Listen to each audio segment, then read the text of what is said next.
ഇല്ല. ദക്ഷിണാഫ്രിക്കൻ പേസർമാരെ നേരിടാൻ ഹാർദിക്കിന്റെ പവർ ഹിറ്റിംഗ് അത്യാവശ്യമാണ്. അടുത്ത T20 ലോകകപ്പിലേക്കുള്ള യാത്രയിൽ ഹാർദിക്കിന്റെ ഫിറ്റ്നസും ഫോമും ഇന്ത്യക്ക് വളരെ പ്രധാനപ്പെട്ടതാണ്. ഈ പരമ്പര അതിനുള്ള ഒരു ലിമിറ്റഡ് ടെസ്റ്റ് കൂടിയായിരിക്കും. ഈ പരമ്പരയിൽ മലയാളികൾ ഏറ്റവും ആവേശത്തോടെ ഉറ്റുനോക്കുന്നത് സഞ്ജു സാംസണിലേക്കാണ്.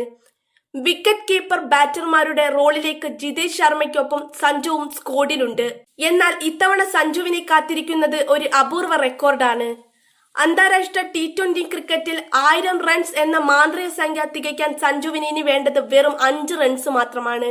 നിലവിൽ 995 റൺസാണ് സഞ്ജുവിന്റെ അക്കൗണ്ടിലുള്ളത്.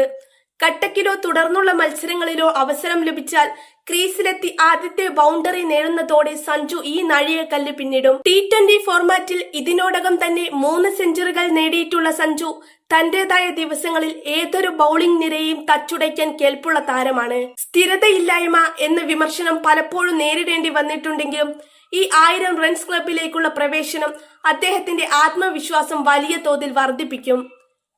സഞ്ജുവിന്റെ നിലവിലെ ഫോമാണ് ആരാധകർക്ക് ഏറ്റവും വലിയ പ്രതീക്ഷ നൽകുന്നത്. സയ്യിദ് മുഷ്താഖ് അലി ട്രോഫിയിൽ കേരളത്തിന്റെ നായകനായി ഇറങ്ങിയ സഞ്ജു നടത്തിയ പ്രകടനങ്ങൾ അവിശ്വസനീയമായിരുന്നു. ബാറ്റിംഗിൽ മാത്രമല്ല ക്യാപ്റ്റൻസിയിലും അദ്ദേഹം പക്വത തെളിയിച്ചു.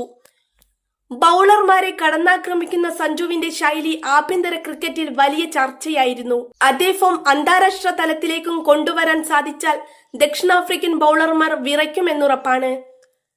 ജിതേഷ് ശർമ്മയും സഞ്ജു സാംസണും ഒരേ സ്ക്വാഡിൽ ഉള്ളതുകൊണ്ട് തന്നെ ആരാകും വിക്കറ്റ് കീപ്പർ എന്ന ചോദ്യം പ്രസക്തമാണ്. ഫിനിഷർ റോളിൽ ജിതേഷിനുള്ള മികവ് പരിഗണിക്കുമ്പോൾ സഞ്ജുവിന് ഓപ്പണിംഗിലോ അല്ലെങ്കിൽ 3-ാം നമ്പറിലോ അവസരം ലഭിക്കാനാണ് സാധ്യത കൂടുതൽ. എന്നാൽ ആ സ്ഥാനങ്ങളിൽ ഗില്ലും സൂര്യകുമാറും തിലക് വർമ്മയും ഉള്ളതിനാൽ മത്സരം കടുപ്പമാണ്. എങ്കിലും സയ്യിദ് മുഷ്താഖ് അലി ട്രോഫിയിലെ മിന്നും ഫോം പരിഗണിച്ച് ടീം മാനേജ്മെന്റ് സഞ്ജുവിന് ആദ്യ 11-ൽ തന്നെ അവസരം നൽകുമെന്നാണ് ആരാധകർ പ്രതീക്ഷിക്കുന്നത്. ദക്ഷിണാഫ്രിക്ക എപ്പോഴും ഇന്ത്യക്ക് കടുത്ത വെല്ലുവിളി ഉയർത്തുന്ന ടീമാണ്. ഡേവിഡ് മില്ലറും ക്ലാസനും അടങ്ങുന്ന അവരുടെ ബാറ്റിംഗ് നിരയും റബാഡയും നോർക്കിയയും നയിക്കുന്ന ബൌളിംഗ് നിരയും T20യിൽ അപകടകാരികളാണ്. എന്നാൽ യുവത്വവും അനുഭവ സമ്പത്തും ഒത്തുചേരുന്ന ഇന്ത്യൻ നിര സ്വന്തം തട്ടകത്തിൽ ആരെയും ഭയക്കുന്നില്ല. ഡിസംബർ 9-ന് കട്ടക്കിൽ ആദ്യ പന്തെറിയുമ്പോൾ അത് വെറുമൊരു മത്സരത്തിന്റെ തുടക്കമല്ല. സഞ്ജുവിന്റെ റെക്കോർഡ് മോഹങ്ങളുടെയും ഗില്ലിന്റെയും ഹാർദിക്കിന്റെയും തിരിച്ചുവരവിന്റെയും സൂര്യകുമാറിന്റെ തന്ത്രങ്ങളുടെ പരീക്ഷണ വേദി കൂടിയായിരിക്കും. നമുക്ക് കാത്തിരിക്കാം ക്രിക്കറ്റിന്റെ ആ വസന്തകാലത്തിനായി.